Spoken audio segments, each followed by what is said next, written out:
एक मेजर के नेतृत्व में 15 जवानों की एक टुकड़ी हिमालय के अपने रास्ते पर थी। बेहताशा ठंड में मेजर ने सोचा कि अगर उन्हें यहाँ एक कप चाय मिल जाती तो आगे बढ़ने की ताकत आ जाती।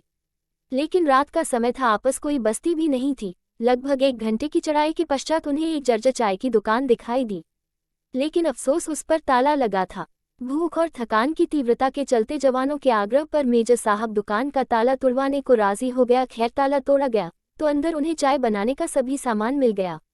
जवानों ने चाय बनाई, साथ वहां रखे बिस्किट आदि खाकर खुद को राहत दी। थकान से उबरने के पश्चात सभी आगे बढ़ने की तैयारी करने लगे, लेकिन मेजर साहब को यूं चोरों की तरह दुकान का ताला तोड़ने के कारण आत्मग्लानि हो रही थी। उन्होंने अपने पर्स में से 1000 का नोट निकाला और चीनी के डब्बे के नीचे दबाकर रख दिया तथा दुकान का शटर ठीक से बंद करवाकर आगे बढ़ गए। 3 महीने की समाप्ति पर इस टुकड़ी के सभी 15 जवान सकुशल अपने मेजर के नेतृत्व में उसी रास्ते से वापस आ रहे थे। रास्ते में उसी चाय की दुकान को खुला देखकर वहां विश्राम करने के लिए रुक गए। उस दुकान का मालिक एक बूढ़ा चाय वाला था, जो एक साथ इतने ग्राहक देखकर खुश हो गया और उनके लिए चाय बनाने लगा।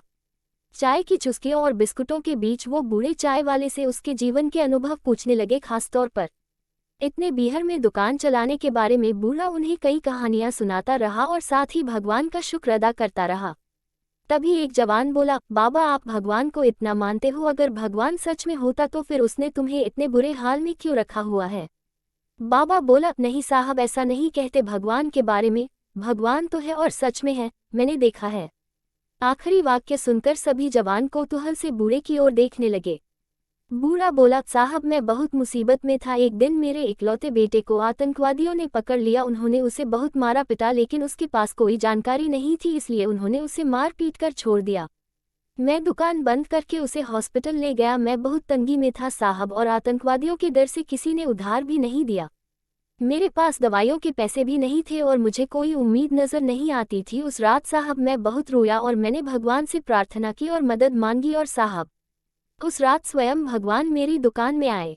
मैं सुबह अपनी दुकान पर पहुंचा, ताला टूटा देखकर मुझे लगा कि मेरे पास जो कुछ भी थोड़ा बहुत था वो भी सब लुट गया। मैं दुकान में घुसा तो देखा 1000 रुपये का एक नोट चीनी के डब्बे के नीचे भगवान ने मेरे लिए रखा हुआ है। साहब उस दिन 1000 के नोट की कीमत मेरे लिए क्या थी शायद मैं बयान न कर पाऊं, लेकिन भगवान है साहब, भगवान तो है। बूढ़ा फिर अपने आप में बड़बड़ाया। भगवान के होने का आत्मविश्वास उसकी आंखों में साफ चमक रहा था। ये सुनकर वहां सन्नाटा छा गया। 15 जोड़ी आंखें मेजर की तरफ देख रही थी, जिसकी आंख में उन्हें अपने लिए स्पष्ट आदेश था, चुप रहो। मेजर साहब उठे, चाय का बिल अदा किया और बूढ़े चाय वाले को गले लगाते हुए बोले, हाँ बाबा आप सही कह रहे हैं, भगवान तो है और तुम्हारी चाय भी शानदार थी। और उस दिन उन 15 जोड़ी आंखों ने पहली बार मेजर की आंखों में चमकते पानी के दुर्लभ दृश्य का साक्ष्य किया। और सच्चाई यही है कि भगवान हमें कब किसी का सहायक बनाकर कहीं भेज दे, ये खुद तुम भी नहीं जानते। इसलिए जीवन में प्रयास करना चाहिए कि हम किसी अच्छे कार्य में किसी की मदद कर सकें।